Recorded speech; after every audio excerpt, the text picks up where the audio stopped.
Hello bachcho, let's read the question. Which of the following lobe of the pituitary atrophies during fetal development and is smaller in adults? बोला जा रहा है कौन सा lobe है pituitary जो pituitary का जो कि एट्रोफीज हो जाता है, एट्रोफीज मतलब छोटा हो जाता है, डिजेनरेट हो जाता है फीटल डेवलपमेंट के दौरान और ये छोटा होता है अडल्ट में। यहाँ पे 4 ऑप्शंस दिए हैं। First is pars distalis, second is pars intermedia, third is adenohypophysis, fourth is neurohypophysis. पहले हम देखेंगे क्वेश्चन का key concept. Key concept of this question is, इस क्वेश्चन का की कंसेप्ट है pituitary gland. This is the key concept of this question, pituitary gland. अब ये जो प्यूटिटरी ग्लैंड है ये क्या होता है पहले हम वो समझते हैं। जो प्यूटिटरी ग्लैंड है इसको बोलते हैं master gland of body. Pituitary gland या फिर इसको हम बोल सकते हैं मास्टर ग्लैंड, मास्टर ग्लैंड। अब जो ये प्यूटिटरी ग्लैंड है ये लोकेट होती है बोनी कैविटी में जिसको बोलते हैं सेला टर्सिका। अब जो प्यूटिटरी ग्लैंड है इसके बेसिकली होते हैं दो पार्ट्स। तो एक पार्ट तो जो है इसका मतलब मास्टर ग्लैंड या प्यूटिटरी ग्लैंड, इसके 2 पार्ट्स होते हैं। तो एक पार्ट तो जो है वो है एडिनोहाइपोफिसिस। First part is called एडिनोहाइपोफिसिस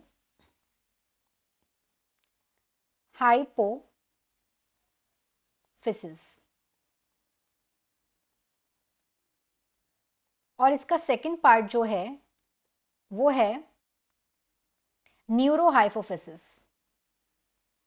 neuro hypophysis.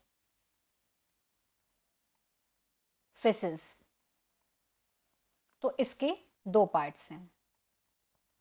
अब हम अगर बात करें जो एडिनोहाइपोफिसिस है, एडिनोहाइपोफिसिस के 2 पार्ट्स होते हैं।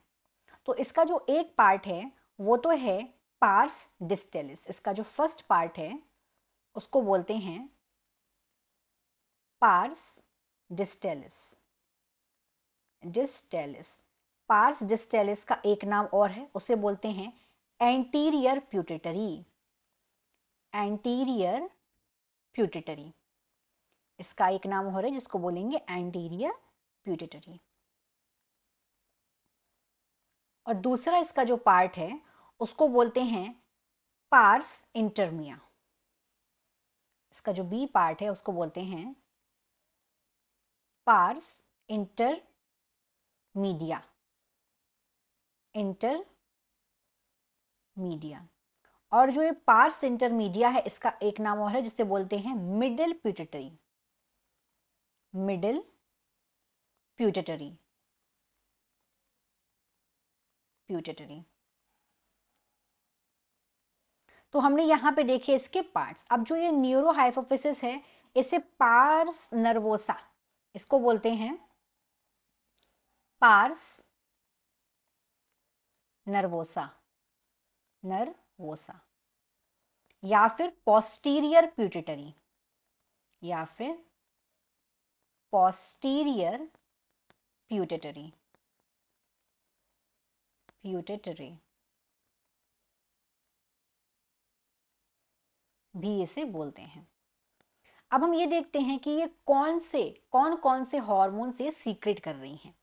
तो अगर हम बात करें पार्स डिस्टेलिस की, तो पार्स डिस्टेलिस है ये क्या है, ये एंटीरियर प्यूटिटरी है। पार्स डिस्टेलिस ये एंटीरियर प्यूटिटरी है। अगर हम एडिनोहाइपोफिसिस की बात करें तो एडिनोहाइपोफिसिस ये होता है लार्जर पार्ट। जो पिट्यूटरी ग्लैंड है उसका एडिनोहाइपोफिसिस होता है लार्जर पार्ट और न्यूरोहाइपोफिसिस होता है इसका स्मॉलर पार्ट। तो हम यहाँ पे बात कर रहे हैं एडिनोहाइपोफिसिस के बारे में। तो इसका होता है जो पार्स डिस्टेलिस होता है वो होता है इसका लार्जर पार्ट। और अगर हम बात करें पार्स इंटरमिया की, तो ये जो पार्स इंटरमिया है ये ऑलमोस्ट मर्ज होता है पार्स डिस्टेलिस के साथ। दिस इज ऑलमोस्ट मर्ज्ड, ये लगभग मर्ज्ड होता है विद पार्स डिस्टेलिस। ये पार्स डिस्टेलिस के साथ ऑलमोस्ट मर्ज होता है। पार्स इंटरमिया। अब पार्स इंटरमिया एक हार्मोन सीक्रेट करता है और उस हार्मोन का नाम है MSH। MSH का मतलब मिलेनोसाइट स्टिमुलेटिंग हार्मोन। तो वहीं अगर हम बात करें जो पार्स डिस्टेलिस है वो कौन कौन से हार्मोन सीक्रेट करता है, तो ये GH करता है, ग्रोथ हार्मोन, या फिर इसको STH ही बोल सकते हैं। ए के सीक्रेट करता है प्रोलैक्टिन, PRL जिसे शॉर्ट फॉर्म में बोलते हैं, और ये सीक्रेट करता है ACTH, और ये सीक्रेट करता है TSH, थायराइड स्टिमुलेटिंग हार्मोन, और ये सीक्रेट करता है LHS FSH मतलब luteinizing hormone and follicle stimulating hormone. तो यहाँ पे हम देख रहे हैं जो पार्स इंटरमिया है वो ऑलमोस्ट मर्ज्ड होता है पार्स डिस्टेलिस के साथ। अब हम देखें जो ये न्यूरोहाइपोफिसिस है, जो पार्स नर्वोसा है, ये यहाँ पे दो हार्मोन सीक्रेट करता है अकेले, और वो दो हार्मोन कौन कौन से हैं?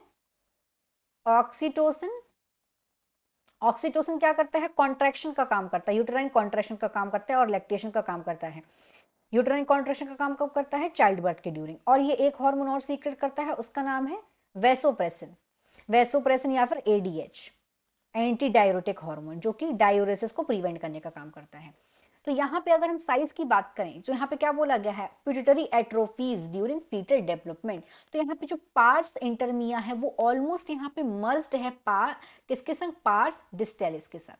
तो यहाँ पे हमारा राइट ऑप्शन हो जाएगा सेकंड। बाकी हमने यहाँ पे तीनों, ऑप्शन नंबर 1 हो गया पार्स डिस्टेलिस, या फिर एडिनोहाइपोफिसिस या न्यूरोहाइपोफिसिस, इसके बारे में हमने डिस्कस ऑलरेडी यहाँ पे कर लिया है।